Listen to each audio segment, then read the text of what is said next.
لله رب العالمين وبه نستعين إلى يوم الدين.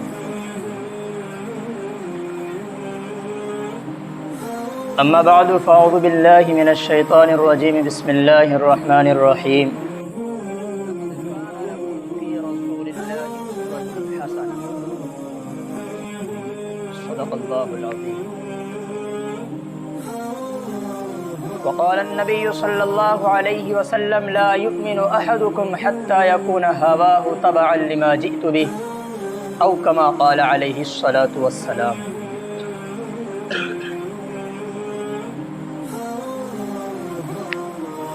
جو کوئی بھی چاہتا ہے حشر میں قربت رسول کی، جو کوئی بھی چاہتا ہے حشر میں قربت رسول کی، اس کے لیے ہے شرط الفت رسول کی.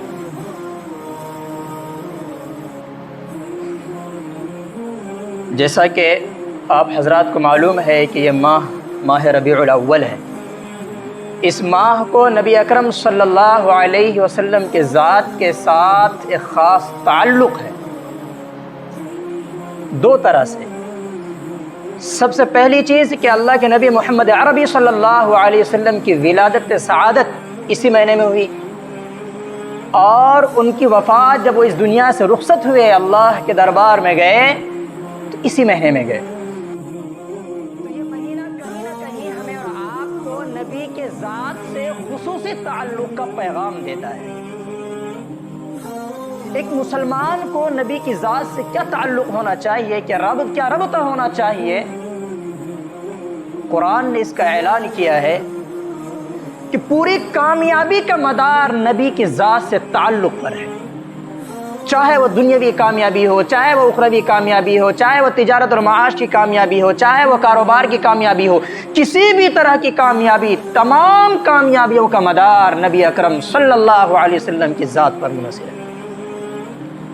آپ کا کوئی بھی کام اگر ان کے اسوہ حسنہ سے ہٹتا ہے، ان کے طریقے سے ہٹتا ہے، اگر ان کے راستے سے ہٹتا ہے، سمجھ لیجئے کہ آپ ایک دھوکے میں ہیں کہ ہم کامیاب ہیں. ایک دھوکہ ہے، بس اس کے علاوہ اور کچھ نہیں. پوری دنیا کے اندر سب سے امپورٹنٹ جو دھرم ہے، سب سے پاورفل جو دھرم ہے وہ اسلام ہے. اور اسلام کو یہ پاور کیسے ملا؟ کیونکہ جس رب نے اسے نازل کیا ہے، اس شریعت کو جس رب نے اتارا ہے، وہ سب سے پاورفل ہے. اور جب آپ جانتے ہیں کہ جب مالک اتنا عظیم ہے، اس کے پاس اتنی قدرت ہے، تو وہ اپنا سب سے پاکیزہ دھرم اور سب سے مضبوط دھرم، مستحکم نظام شریعت اللہ تعالی جو مکلف بناتا ہے، سب سے محبوب امت کو بناتا ہے. اور اس پیغام کے لیے، اس شریعت کے لیے اور اس کا متحمل اگر کوئی شخصیت ہوتی ہے تو رب کے نزدیک سب سے محبوب اور رب کے نزدیک سب سے زیادہ پسندیدہ شخصیت ہوگی.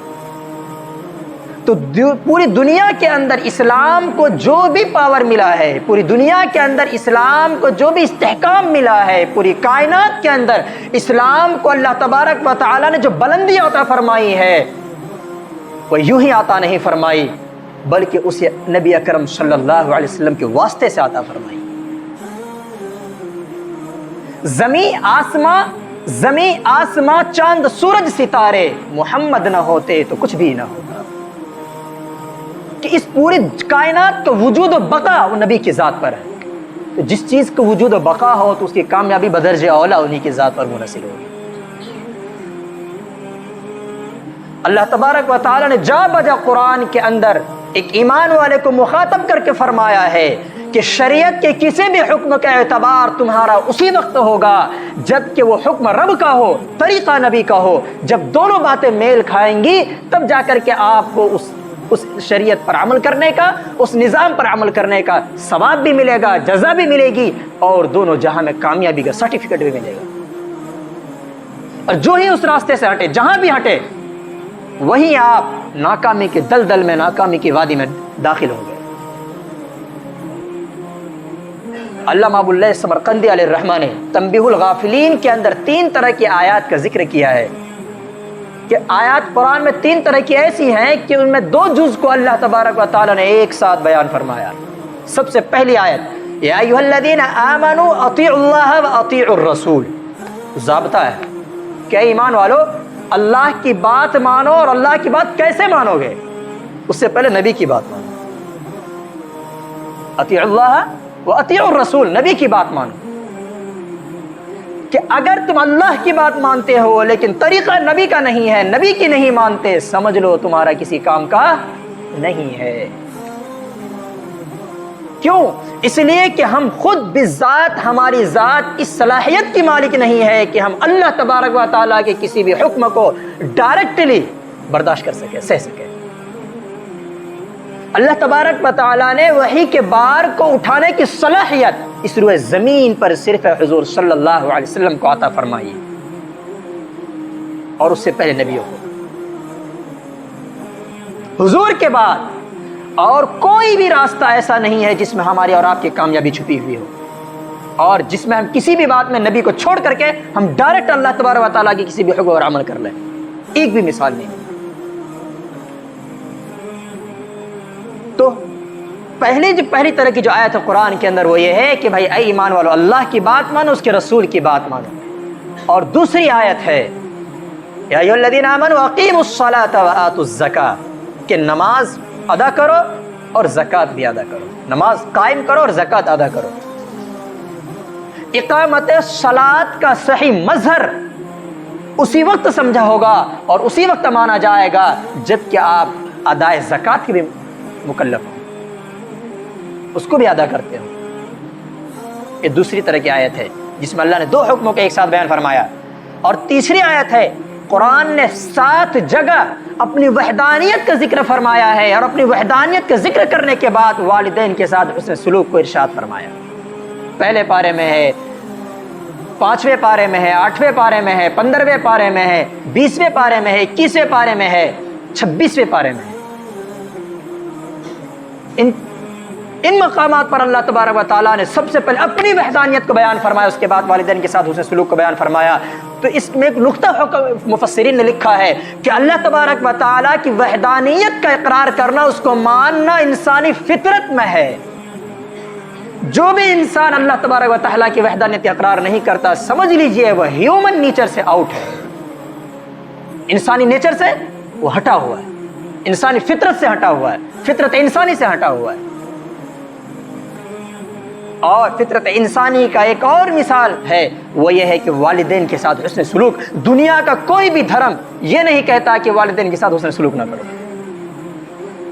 تو یہ دونوں باتیں اللہ نے قرآن میں ایک ساتھ بیان فرما کر یہ فرما دیا کہ جو وحدانیت کا اقرار کرنے والا ہوگا وہ والدین کے ساتھ حسن سلوک بھی کرنے والا ہوگا۔ یہ 3 طرح کی آیات علامہ ابو اللہ سمرقندی علیہ رحمۃ تنبیہ الغافلین کے اندر لکھا ہے کہ ان آیات کے اندر اگر تم کسی ایک جز پر عمل کرتے تو دوسرا جز غیر معتبر آٹومیٹکلی ہو جائے گا۔ تو سب سے پہلی آیت ہمارا جو آج کا موضوع ہے وہ یہ ہے کہ اللہ کی اطاعت صحیح معنوں میں اسی وقت ہو سکتی ہے جبکہ اللہ کے رسول کی اطاعت ہو۔ قرآن نے اعلان کیا ہے قل ان کنتم تحبون اللہ فاتبعونی یحببکم اللہ، کہ اگر تمہارا دعویٰ یہ ہے کہ ہم رسول کی محبت ہمارے دلوں میں پیوست ہے، ہم اللہ کے رسول سے عشق کرتے ہیں، باور و وفات مناتے ہیں، عید میلاد النبی کا جشن کرتے ہیں، اگر تمہیں لگتا ہے یہی جشن ہے اور یہی کیا کہتے ہیں کہ نبی کی پیدائش کی اور نبی کی محبت کا صحیح طریقہ ہے، تو دیکھ لو نبی نے کبھی منایا گیا؟ کسی صحابی نے روئے زمین پر نبی کی ذات کے بعد اگر سب سے نمبر 1 پر کوئی انسانوں کی جماعت ہے تو وہ صحابہ کی جماعت ہے۔ کسی ایک صحابی کی زندگی میں کوئی ایک مثال نہیں ملتی کسی صحابی نے کہ عید میلاد النبی کا کوئی جشن منایا ہو یا بار وفات منایا ہو۔ محبت کا اصل مظہر کیا ہے کہ محبوب کے رنگ میں رنگ جانا، یہ محبت ہے۔ محبوب کی محبت میں رنگ جانا، زبان پر نام ہو تو محبوب کا ہو، ذہن میں فکر ہو تو محبوب کی ہو، ہر وقت ہر ادا آپ کے محبوب کے مطابق ہو جائے، یہی محبت کا نام۔ آج کل دنیا میں محبت کا نام نہیں ہے۔ تو اصل نبی کی ذات سے اگر ہماری اور آپ کی محبت ہے، وہ کیسی محبت ہے؟ قرآن نے کہا ہے، یہ قرآن سے پوچھتے، قرآن کہتا ہے قل ان کنتم تحبون اللہ، اگر تم اللہ سے محبت کرتے ہو تو یاد رکھو اللہ بھی تم سے محبت کرے گا۔ قل ان کنتم تحبون اللہ فاتبعونی، اللہ کے نبی نے فرمایا, اللہ کے نبی کے ذریعے سے اللہ نے اعلان کروایا کیا کہ اگر تم اللہ سے محبت کرتے ہو فاتبعونی, تم میری اتباع کرو. کیوں؟ اس لیے کہ پوری مخلوق کے اندر, پوری کائنات میں تم سے زیادہ اللہ سے ڈرنے والا میں ہوں, تم سے زیادہ اللہ سے محبت کرنے والا میں ہوں. اگر تم صحیح معنوں میں اللہ کی ذات سے محبت کرنا چاہتے ہو, اللہ کا تقوی اور کی خشیت اپنے قلب کے اندر بٹھانا چاہتے ہو, فاتبعونی, تو میری اتباع کرو. اور میری اتباع کا انعام کیا ملے گا؟ یحببکم اللہ, اللہ تم سے محبت کرنے لگے. اور جس سے اللہ محبت کرے, کسی نے کیا خوب کہا ہے, من کان للہ کان اللہ لہ, کہ جو شخص اللہ کا ہوتا ہے اللہ اس کا ہو جاتا ہے. اللہ کتنا بڑا غیور ہے, اللہ بڑا غیرت مند ہے. وہ کسی بھی, چاہے کتنا ہی نیک انسان ہو, چاہے کتنا فاسق و فاجر ہو, کسی بھی کے بھی اچھے اعمال کا بدلہ اپنے پاس رکھتا نہیں, واپس کر کے لوٹا دیتا ہے. قرآن نے جگہ جگہ ارشاد فرمایا, من ذا الذی یقرض اللہ قرضا حسنا فیضاعفہ لہ اجر کریم, کہ جو شخص اللہ کو اچھا اجر دیتا ہے, اچھا قرضہ دیتا ہے. اچھا قرضہ کیا؟ اللہ کو قرضہ دینے کا کیا مطلب ہے؟ یعنی اللہ کے محبوب بندوں میں خرچ کرتا ہے, اللہ کے دین کے کام میں خرچ کرتا ہے, اور اللہ تبارک و تعالیٰ کے نظام کو نافذ کرنے کے لیے اپنے جان مال کو قربانی دیتا ہے. تو اللہ تبارک و تعالیٰ ایک کے بدلے 10 لوٹاتے ہیں, بعض روایت کے مطابق 70 لوٹاتے ہیں, بعض روایت کے مطابق 700 لوٹاتے ہیں. ایک کا بدلہ 100. ہر کوئی اپنی زندگی میں اس کا تجربہ کرے. میرا اپنا ذاتی تجربہ ہے کہ ایک دیا اللہ نے اس کے بدلے 10 گنا کر کے لوٹایا. فیضاعفہ لہ, اس کے علاوہ اور بھی اتنا جتنا چاہے اضافہ کر دیں گے. کیوں؟ اس لیے کہ یہ مقام محبت ہے, اور محبت کی کوئی حد نہیں ہے. تو اللہ کے نبی کی ذات سے صحیح محبت کا مظہر, اور صحیح محبت اگر ہم اور آپ کرتے ہیں تو اس کا یہی ہوگا کہ ہماری زندگی نبی صلی اللہ علیہ وسلم کے اسوہ پر آ جائے, طریقے پر آ جائے. کیوں؟ اس لیے کہ قرآن نے 21ویں پارے میں کہا ہے, لقد کان لکم فی رسول اللہ اسوۃ حسنہ, کہ اگر تمہیں اپنی زندگی میں کسی کے طریقے کو اپنانا ہے, کسی کو آئیڈیل بنانا ہے, کسی کو نمونہ زندگی بنانا ہے اور نمونہ شریعت بنانا ہے, تو اس کے سب سے بہترین مثال تمہارے نبی کی ذات ہے, رسول کی ذات ہے. لقد کان لکم, تمہارے لیے فی رسول اللہ, رسول کی ذات میں اسوۃ حسنہ, اچھا طریقہ, اچھا اسوہ ہے. اور اس کے علاوہ اور کوئی بھی طریقہ ایسا نہیں ہے جس میں تم کو کامیابی ملے گی. آج ہمارے اور آپ کی ذلت و خواری اور پستی کی واحد وجہ ہے کہ ہم نے نبی کی ذات کو چھوڑ دیا, اور ذات کے ساتھ کچھ زبانی تعلقات بھی ہے کہ ہاں نبی کی امتی ہے, نبی سے محبت کرتے ہیں, لیکن ہمارے عمل نبی کے طریقے کے مطابق نہیں ہے, نبی کی ذات کے مطابق نہیں ہے. کسی شاعر نے کیا خوب کہا ہے, خلاف راہ پیغمبر قدم جو بھی اٹھائے گا, خلاف راہ پیغمبر قدم جو بھی اٹھائے گا, کبھی رستہ نہ پائے گا, کبھی منزل نہ پائے گا.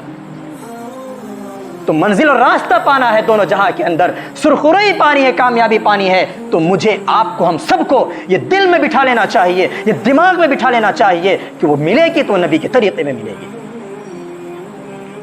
کیوں؟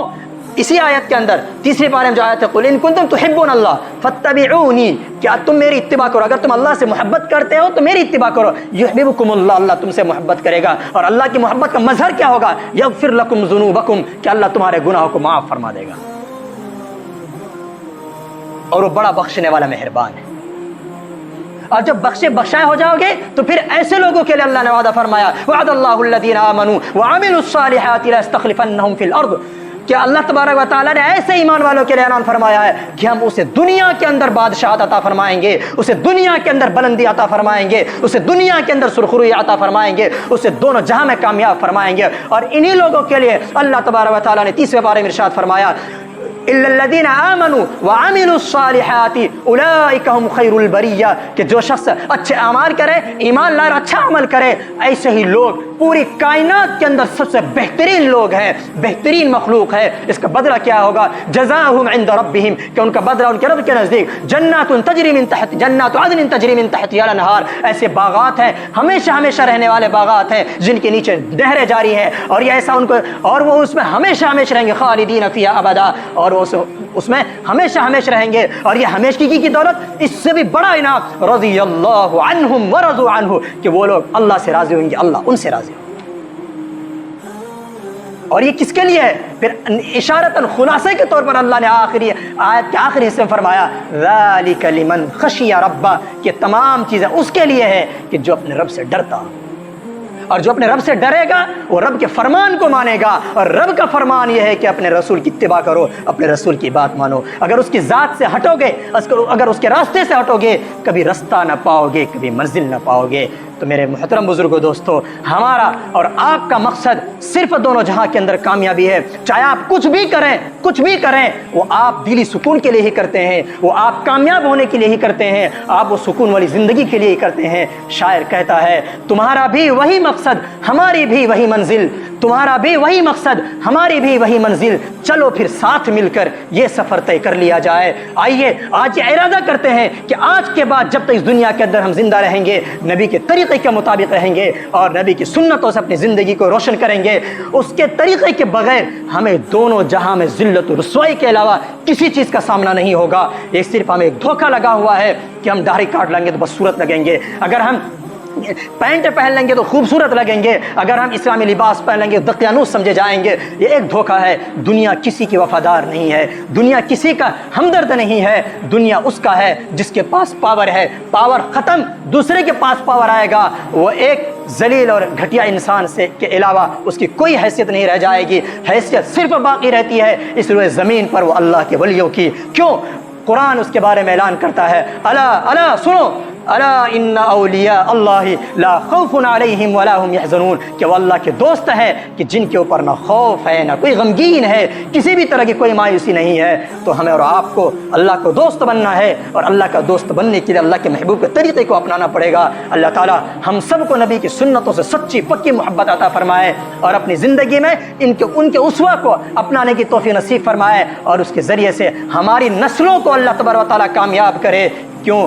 پھر وہی شعر دوبارہ پڑھ رہا ہوں کہ خلاف راہ پیغمبر قدم جو بھی اٹھائے گا، کبھی رستہ نہ پائے گا، کبھی منزل نہ پائے گا۔ اور بھی جب شروع میں شعر پڑھا تھا کہ جو شخص چاہتا ہے حشر میں قربت رسول کی، اس کے لیے ہے شرط دنیا میں الفت رسول کی۔ اللہ تعالی ہم سب کو کہنے سننے زیادہ عمل کی توفیق نصیب فرمائے۔ آمین۔ وآخر دعوانا الحمد للہ رب العالمین۔